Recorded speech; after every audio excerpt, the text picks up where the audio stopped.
आज चाहिँ हाम्रो खेतमा धान रोपाइ छ साथीहरू। हामीले चाहिँ रोपाइमा के गर्यौँ होला भनेर हेर्नको लागि चाहिँ पुरा भिडियो हेर्न नबिर्सनु होला। Welcome to my mini blog साथीहरू। यो ग्यास सकिएकोले चाहिँ यति बिजोग भएको छ नि। अनि मम्मीले चाहिँ आगोमै खाना पकाउनको लागि चाहिँ भाँडा खरानी लाउनु हुँदै थियो। यता शिशिर चाहिँ कुखुरा बनाउँदै थियो अनि यता बहिनी र म चाहिँ आलु उसिनेर आलु तासेर रेडी गरौँ भनेर त्यतातिर गर्दै थियौँ। अनि चाहिँ म लाग्यो कपाल बाट्नलाई। कपाल बाटेर चाहिँ अनि खेतमा गयो भने सजिलो हुन्छ काम गर्नलाई। त्यस पछाडि मैले बढार कुडार गरेँ माथि अनि गएर चाहिँ घुम्न यस्तो ओढेर हेरेँ।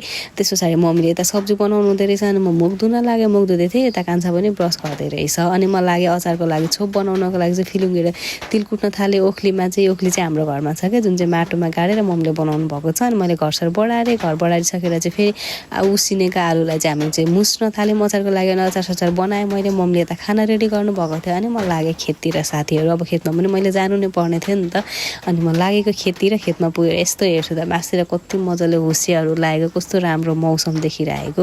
अनि यता चाहिँ ज्योति राख्नुभएको रहेछ हजुरबाहरू चाहिँ। अनि म चाहिँ अरू आउन्जेलसम्म चाहिँ के गर्ने भनेर चाहिँ लागेँ भटमास रोप्नलाई चाहिँ। भटमास चाहिँ यति बाक्लो रोपिरहेको छु नि मैले साथीहरू। अनि त्यस पछाडि मैले पानीहरू ल्याइदिएँ। पानी ल्याइदिएर आएपछि चाहिँ बहिनीहरू खाजा लिएर आएँ। मम्मी बहिनीले चाहिँ खाजा लिएर आएन। खाजा खाने बेला भइसकेको थियो। अनि खाजा खानु यता मगर्दा चाहिँ यता मामा पनि खाना थाल्नु भयो। अनि यता मैले दिदी र कान्छालाई पनि बोलाएँ साथीहरू। त्यस पछाडि चाहिँ हामी सबैजना मिलेर खाजा खाने भनेर चाहिँ सबैलाई दिम खाजा। खाजा दिइसकेपछि लास्टमा पालो आयो मेरो र रेजिनाको। अनि हामी दुईजनाले पनि गफ गर्दै खाजा खायौँ।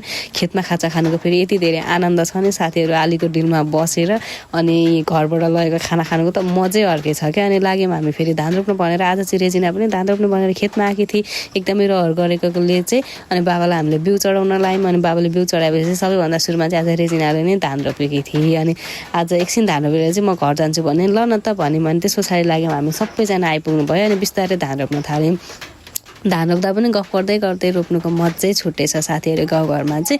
अनि हेर्दा धान पनि रोपिसक्यौँ। अनि लाग्यौँ हामी घरतिर। घरमा चाहिँ आइपुग्दा त मम्मीले खाना पुरै पस्किराख्नु भएको रहेछ कति धेरैजनालाई होइन। अनि सबैजनालाई दियौँ हामीले खाना। अनि सबै खेतालाहरूले चाहिँ खाना पनि खानुभयो। अनि सबैजना जानुभयो। अनि म चाहिँ के गर्ने भन्दा चाहिँ माथि रुमहरू सफा गरेर म त नुहाउँछु भनेर म चाहिँ सरसफाइतिर लागेँ। सरसफाइ गरेर एकछिन बसेको त घाँस काट्नु फेरि जानुपर्ने थियो म, किनकि मम्मी बिउ उखाल्न जानुभएको थियो। अनि म लागेँ घाँस काट्न। यता मम्मीले फेरि काँक्राको बिउ सुकाउनु भएको रहेछ। पानी पर्दैथियो र मैले चाहिँ लिएर आएँ घाँस काट्न गएको। घाँस 2 अँगालो काट्न नपाइकन पानी पर्यो। पानी परेपछि त म फेरि साथीहरू घर फर्केर आएँ।